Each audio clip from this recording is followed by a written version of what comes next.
Hello friends. आज का topic है कॉन्स, जिसको हिंदी में गोखरू भी कहते हैं। कॉन्स होते क्या हैं? आपने देखा होगा कि पैरों के, हाथों के, उंगलियों के कुछ ऐसे एरियाज जहां पे लगातार फ्रिक्शन होता है, लगातार रगड़ खाना होता है, उसकी वजह से वो एरिया थोड़े से थिक हो जाते हैं, रफ हो जाते हैं और हार्ड हो जाते हैं। और जब आप चलते हैं या उस पर्टिकुलर पार्ट का कोई भी काम करते हैं तो वो जो थिकनेस है, जो हार्डनेस और रफनेस है, उसके कारण आपको तकलीफ बढ़ती है और पेन होता है। जैसे अगर पैरों के तलवे में हो गया तो आप चलते वक्त जैसे ही वो तलवा जमीन को टच करेगा उसमें तेज पेन होता है। तो ये कॉन है। ठीक है। कॉन के कॉजेस क्या हैं? उसमें सबसे पहला आता है फिजिकल कॉज। फिजिकल कॉज में होता है सबसे पहला फ्रिक्शन। अब वो डिपेंड करता है वो कहाँ पे हो रहा है। जैसे सरफेस, कोई ऐसी सरफेस है जो उबड़ खाबड़ है और कांस्टेंट आप उस पे चल रहे हैं, या कांस्टेंट मिट्टी वाली जगह पे चल रहे हैं, या कांस्टेंट प्रेशर वाली जगह पे, टाइल्स क्लियर नहीं है, उबड़ खाबड़ है, तो वहां पे अगर कांस्टेंट आपका प्रेशर आ रहा है तो होने के चांसेस हैं। दूसरा, ऑर्नामेंट्स। कुछ लोग पैरों में ऐसे ऑर्नामेंट्स पहनते हैं जिससे कांस्टेंट चलते वक्त उस पे प्रेशर पड़ता है, फ्रिक्शन आता है। कुछ लोग हाथ में अंगूठी पहनते हैं जो बहुत टाइट होती है, उसका भी फ्रिक्शन कांस्टेंट होता है, वहां पे भी होने के चांसेस होते हैं। शू का सोल, किसी जूतों में आपने देखा होगा जो सोल होता है वो बहुत इरेगुलर होता है, आगे की तरफ से मुड़ा हुआ, पीछे की तरफ से मुड़ा हुआ, अंदर उन लोगों ने अलग अलग टाइप के वो बनाए हुए हैं, बर्ड्स बनाए हुए हैं। इस टाइप के शूज भी कांस्टेंट आपको कॉज में गिन सकते हैं आप उसे। Musical instrument. म्यूजिकल इंस्ट्रूमेंट जो म्यूजिशियंस होते हैं, उनके म्यूजिकल इंस्ट्रूमेंट ऐसे होते हैं कि उंगलियों पे कांस्टेंट फ्रिक्शन आता है, उसकी वजह से उनको उंगलियों में कॉर्न होने के चांसेस होते हैं। लेडीज जो रोज बर्तन धोने का काम उनका घर पे होता है, बर्तन किसी एक ही स्पेसिफिक एंगल पे रख के अगर किसी एक उंगली पे ज्यादा प्रेशर देके अगर वो घिस रहे हैं तो उस उंगली में कॉर्न होने के चांसेस है। तो सीधा सिंपल है कि जहां पे फ्रिक्शन ज्यादा होगा, जिस एरिया पे ज्यादा होगा, उस एरिया पे कॉर्न होने के चांसेस बढ़ जाते हैं। उसके बाद का कॉज है प्रेशर। शूज पहनने का तरीका। आजकल बहुत से लोग ऐसा फैंसी शूज पहनते हैं जिसमें आगे की तरफ से वो काफी टाइट होता है, उसको ओपनिंग ही नहीं होता है प्रॉपर।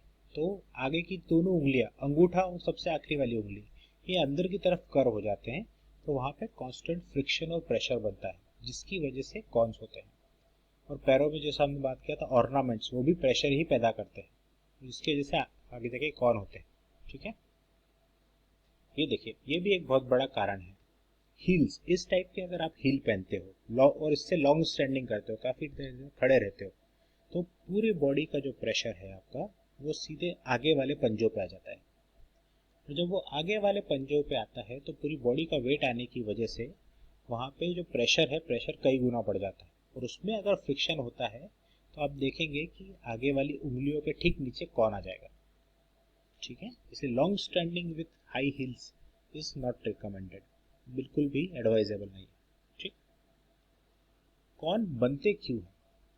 अगर फ्रिक्शन होता है तो कुछ और भी हो सकता है, कौन ही क्यों बनते हैं ये समझना बहुत जरूरी है। कि ये आपके प्रोटेक्टिव मैकेनिज्म है।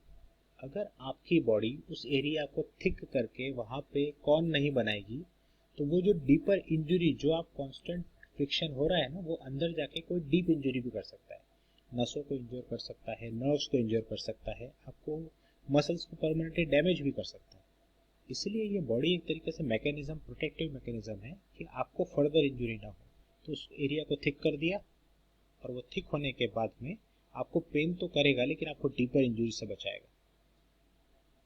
ठीक। Mental cause behind cone.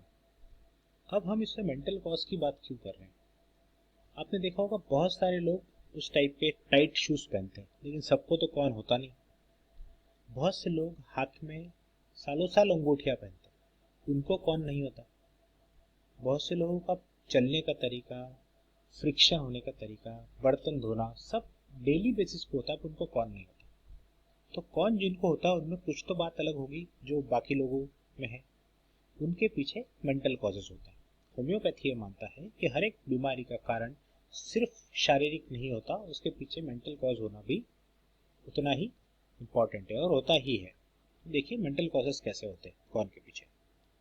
Friction and pressure in real life, जो हमने फिजिकल कॉज में देखा था कि फ्रिक्शन और प्रेशर होता है, वैसा ही सेम टू सेम माइंड और बॉडी इनका कोरिलेशन होता है। फ्रिक्शन और प्रेशर अगर आपको रियल लाइफ में है तो कौन आने के चांसेस डेफिनेटली बढ़ते हैं।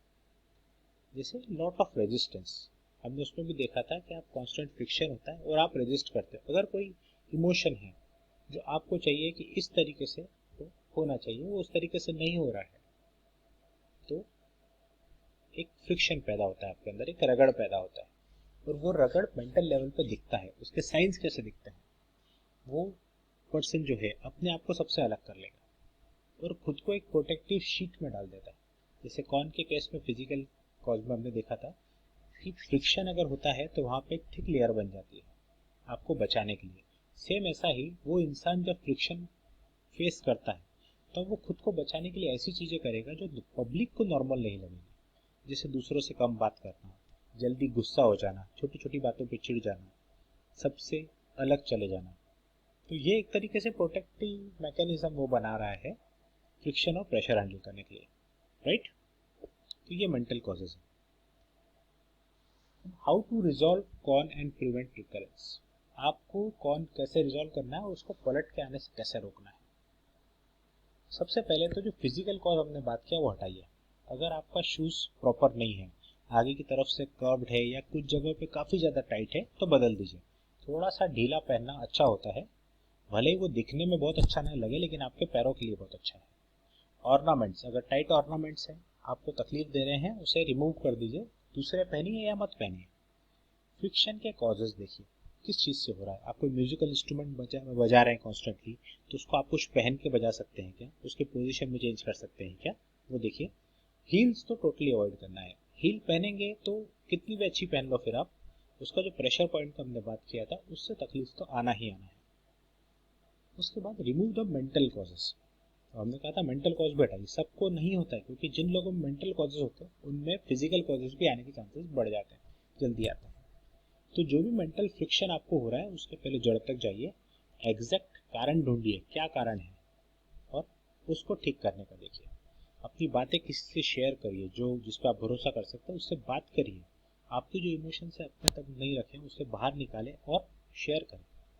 हो सके तो अकेले बैठ के मेडिटेट करें, कारण ढूंढिए और उसको रिमूव करने का देखिए। किसी की हेल्प भी ले सकते हो आप, राइट। तो थर्ड थिंग, कैसे रिजॉल्व करेंगे, आप मेडिसिन का सहारा भी ले सकते हैं, ठीक है। ये तीनों चीजें आप ध्यान रखिए। विच मेडिसिन आर बेस्ट, कौन सी मेडिसिन सबसे अच्छी होती है कॉन्स के लिए। देखिए, अगर टेम्पररी रिमूव करना है कि अभी तकलीफ दे रहा है बहुत ज़्यादा, अभी हटा लेते हैं बाद में देखेंगे, तो आप एक कॉर्न कैप यूज़ कर सकते हैं। उसको रात भर लगाना है, सुबह उसे निकाल देना है, तो वो कॉर्न को निकाल देता है। लेकिन यहाँ पे क्या हुआ, आपने सिर्फ टेम्पररी काम किया, अगली बार होने का गारंटी नहीं, अगली बार फिर से हो सकता है। आपने कारण रिमूव नहीं किया तो फिर से पलट के आएगा। कॉज नहीं हटाया तो कॉर्न वापस आता ही आता है।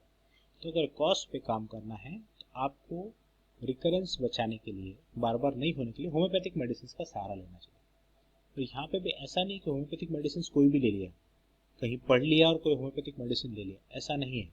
जैसे हमने बात किया था, फिजिकल और मेंटल दोनों कारण होते हैं।